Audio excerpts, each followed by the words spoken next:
सातारा सांगली स्थानिक स्वराज्य संस्था मतदारसंघातील महाविकास आघाडीचे उमेदवार अभयसिंह जगताप यांनी आज साताऱ्यात आयोजित पत्रकार परिषदेत आपली भूमिका स्पष्ट करताना स्थानिक स्वराज्य संस्थांच्या अधिकारासाठी ही निवडणूक लढवत असल्याचे सांगितले।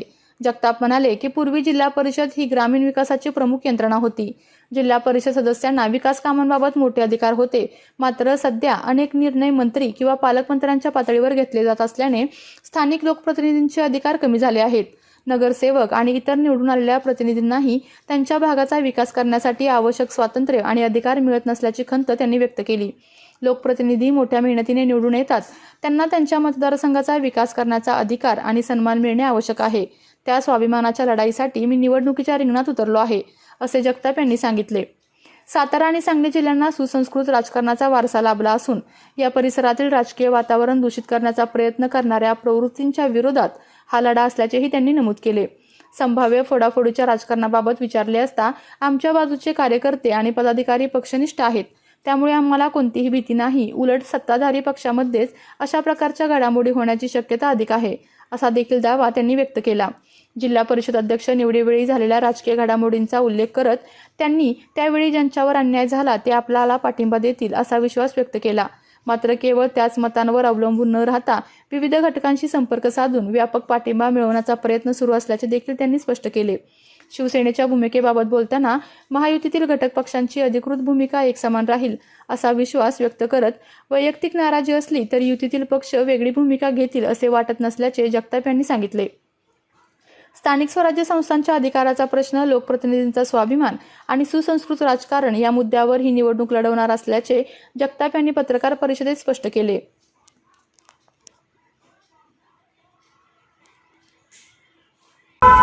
सर्वांना नमस्कार।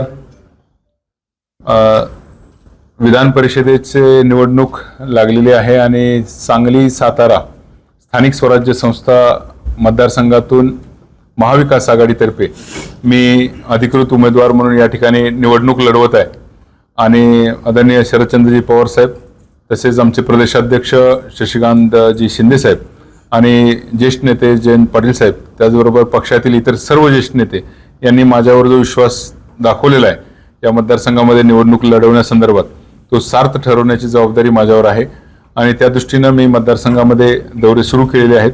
या मतदारसंघामध्ये सर्वसाधारणपणे सरळ लढत होईल भाजप विरुद्ध महाविकास आघाडी अशी, आणि मला खात्री आहे की या मतदारसंघामध्ये मतदार बंधू महाविकास आघाडीच्या बाजूने राहतील।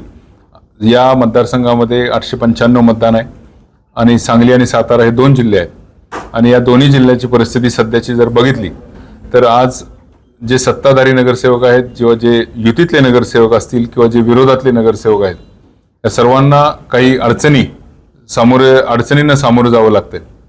आज जे विरोधातले नगरसेवक आहेत त्यांच्यावर अगदी दुजाभाव केला जातो, त्यांना कोणत्याही प्रकारचं फंडिंग किंवा अनुदान किंवा त्यांच्या वॉर्डातली कामं करण्यासाठी त्यांना कसल्याही प्रकारची मदत सत्ताधाऱ्यांकडून मिळत नाही आणि ते फक्त विरोधकातल्या महाविकास आघाडीच्या नगरसेवकांबद्दल होते असं नाही, तर जे युतीतले दुसरे दोन पक्ष आहेत शिवसेना आणि राष्ट्रवादी, त्यांच्या नगरसेवक आणि जिल्हा परिषद सदस्यांनाही त्यांच्या मतदारसंघामध्ये आपली कामं पूर्ण करण्यासाठी आवश्यक ते फंड सत्ताधाऱ्यांकडून मिळत नाहीत आणि अशा प्रकारच्या वल्गना अनेक वेळा याच जिल्ह्याचे जे मंत्री आहेत त्यांच्याकडून तुम्ही भाषणातून सुद्धा ऐकले असतील की सगळे फंड आम्ही देणार आहे, त्यामुळे तुम्ही आमच्याकडे या, अन्यथा तुम्हाला कसल्याही प्रकारचा निधी मिळणार नाही।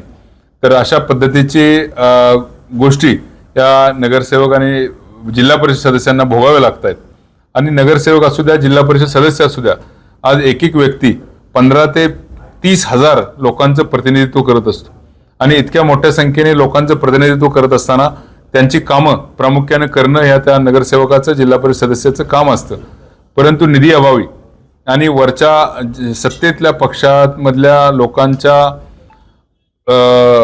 जो दृष्टिकोन आहे विरोधकांच्या बद्दल किंवा युतीतल्या दुसऱ्या पक्षांच्या बद्दल, त्यामुळं त्या निधीची उपलब्धता होत नाही, त्यांची कोणतीही कामं होत नाहीत। ही परिस्थिती झाली युतीतले दुसरे सदस्य आणि विरोधकांची। आज भाजपच्या नगरसेवकांची आणि जिल्हा परिषद सदस्यांची काय अवस्था आहे? आज त्यांच्या वॉर्डामध्ये जरी काही फंड पडले तरी त्यांच्या वॉर्डामध्ये ते काम कोणी करावं, ते काम कसं असावं याविषयी त्यांना कोणताही अधिकार ठेवलेला नाही। केंद्रीय पातळीवरून सर्व अधिकार सर्व टेंडर वाटले जातात आणि त्या टेंडरमध्ये जर एखाद्या कॉन्ट्रॅक्टरनं चुकीचं काम करत असेल आणि भाजपचा नगरसेवक जरी त्या कॉन्ट्रॅक्टरला काही अरेरावी करत असेल किंवा तू हे चुकीचं करतोय म्हणत असेल तरी सुद्धा कॉन्ट्रॅक्टर सरळ मंत्र्यांना फोन लावतात आणि वरून त्या नगरसेवकांना झापलं जातं, त्यांची झाडाझडती घेतली जाते.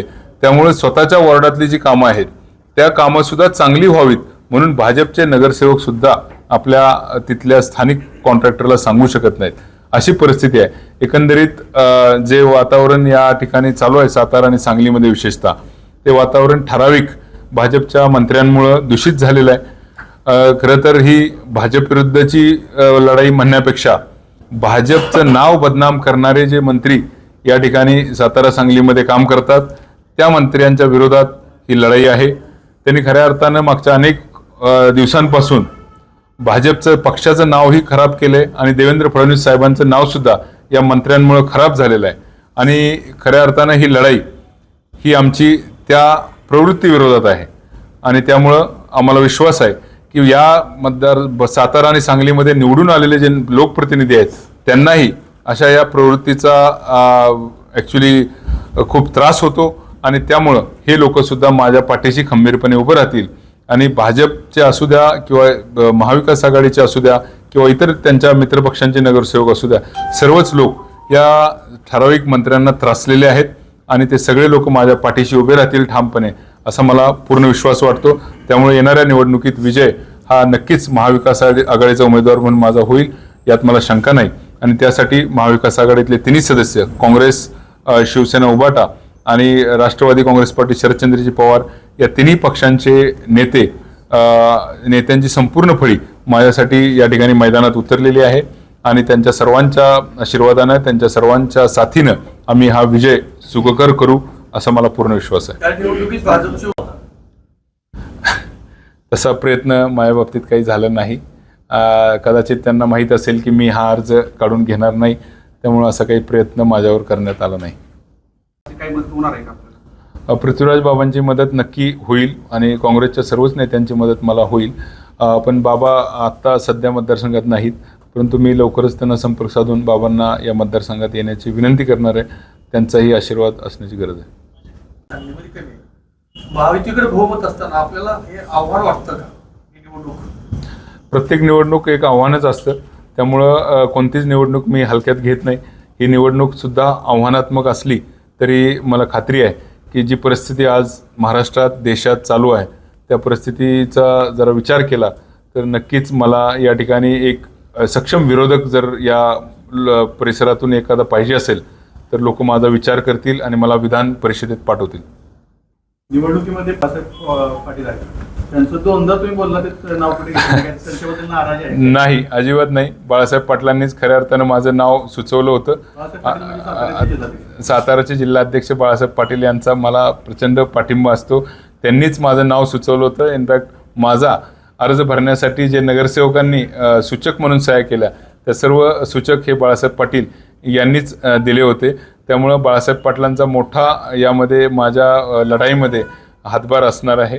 माझ्या तिकिटाच्या संदर्भात बोलताना मी त्यांचं नाव घेतलं नाही पण माझा हा लढा हा बाळासाहेब पाटीलच खऱ्या अर्थानं सातारा जिल्ह्यामध्ये मला मदत मोठ्या प्रमाणात त्यांची होणार आहे. या निवडणुकीत आपण राष्ट्रवादीच्या नेत्यांची भेट घेणार आहात का?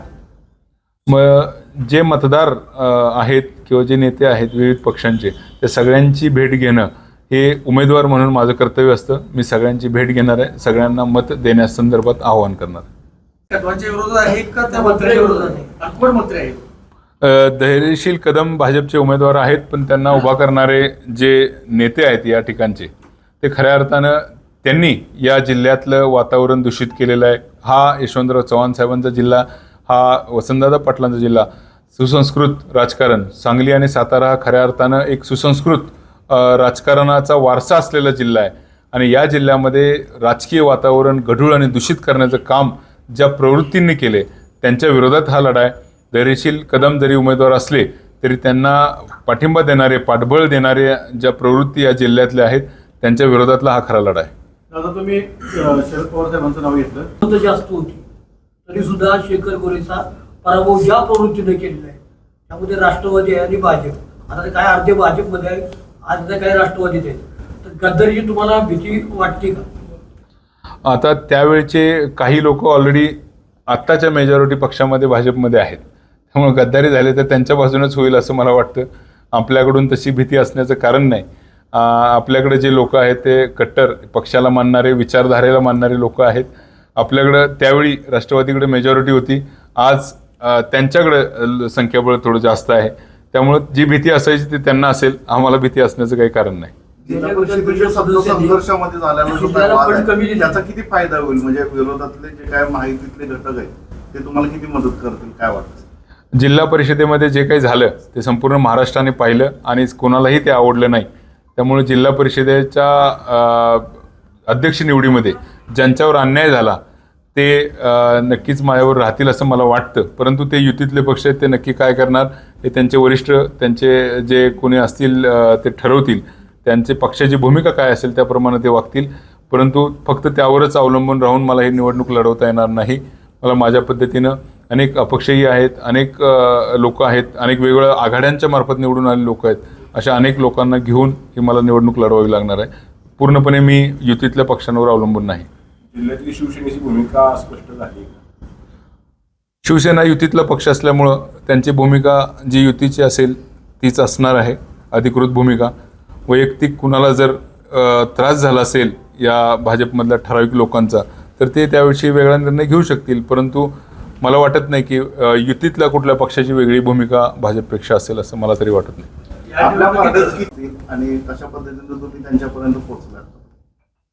साधारणपणे 500 मतदान खेचून आणणं इथपर्यंत आमचं टार्गेट आहे आणि मला खात्री आहे की ते साध्य होईल. जयंत पाटील आणि विश्वजित कदम यांच्यावरती तुमची भिस्त आहे, साताऱ्याला कुणावर भिस्त आहे? साताऱ्यामध्ये बाळासाहेब पाटील आणि शशिकांत शिंदेसाहेब हेच प्रमुख मोर्चा सांभाळतील असं आम्हाला वाटतं. त्याचबरोबर बाळासाहेब ठाकरे उद्धव सेनेचे जिल्हाध्यक्ष, त्याचबरोबर काँग्रेसचे जिल्हाध्यक्ष आणि संपूर्ण टीम हे लोक या ठिकाणी मोर्चा सांभाळतील. पवारसाहेब उतरणार आहेत, सुप्रियाताई येणार आहेत, काही चर्चा झाली आहे? सुप्रियाताई, पवारसाहेब आणि रोहितदादा हे नक्कीच या निवडणुकीमध्ये येतील आणि त्यांच्या पद्धतीनं, त्यांच्या परीनं जे जे करायचं असेल ते सर्व करतील. प्रचाराचा शुभारंभ झालाय असं म्हटलं तर हरकत नाही. अधिकृत काही नारळ फोडून शुभारंभ असा प्रकार या निवडणुकीत काही होणार नाही. कारण ही निवडणूक ही लोकप्रतिनिधींनी जे निवडून आलेले लोकप्रतिनिधी आहेत त्यांच्यामधून होणार आहे. त्यामुळे असं काही वेगळं होणार नाही. कालपासून ज्या दिवशी अर्ज माघारी घेतले तेव्हापासूनच खऱ्या अर्थानं आमचा प्रचार सुरू झाला. विचारांवर ठाम असल्यामुळं शरद पवार साहेबांनी मला उमेदवार म्हणून निवडलं. तर ही लढाई ही आर्थिक बाजूची किंवा पैशाची नाही आहे. कारण जे पक्ष सत्ताधारी आहेत त्यांच्याकडे किती पैसे आहेत ते आम्हाला सांगण्याची गरज नाही. त्यांची बरोबरी आपण कुठल्याही परिस्थितीत करू शकत नाही. त्यामुळं मला वाटत नाही की फक्त पैशाने मी हे निवडणूक जिंकू शकतो. त्यामुळे तो विषय माझ्यासाठी गौण आहे. मी माझ्या पद्धतीनं विचारावर मतदान मागायचा प्रयत्न करणार. लढत असताना अँटी करप्शनचं तुम्ही पत्र वगैरे देणार आहे का? या निवडणुकीत तुम्ही लक्ष घाला म्हणून. आजपर्यंत देशामध्ये एवढ्या निवडणुका झाल्या, तुम्ही पत्रकार बांधवांनी त्या कव्हरही केल्या असतील. मला माहीत नाही की किती त्याचा परिणाम होतो, पण अशा पद्धतीचे पत्र देऊन काही परिणाम होईल असं मला वाटतं. साताऱ्यात होतो, आधी ग्रामपंचायत लेवलपासून होतो. कोणता अजेंडा घेऊन तुम्ही निवडणुकीला सामोरं जाता? माझा अजेंडा सरळ आहे. जे निवडून आलेले लोकप्रतिनिधी आहे त्यांच्या स्वाभिमानाची मी निवडणूक लढवतोय. कारण खऱ्या अर्थानं जे निवडून आलेले आहेत त्यांची किंमत कमी करण्याचं काम हे सेंट्रलाइज जे पॉवर सगळ्या कॉन्सन्ट्रेट केलेल्या आहेत त्याच्यामुळं नगरसेवक असतील, जिल्हा परिषद सदस्य असतील, यांच्या पॉवर्स कमी झालेल्या आहेत. आज तुम्ही बघताय DPCमधनं सगळी कामं होतात. पूर्वी जिल्हा परिषद खऱ्या अर्थानं डेव्हलपमेंटची कामं करत होती, जिल्हा परिषद सदस्यांना अधिकार होते. आज त्यांची परिस्थिती राहिलेली नाही. नगरसेवकांची परिस्थिती तीच आहे. बऱ्याच प्रमाणात CEO हेच वरच्या मंत्र्यांच्या किंवा पालकमंत्र्यांच्या निर्णयावर कामं करत असतात आणि खाली नगरसेवकांनाही अधिकार राहिले नाही.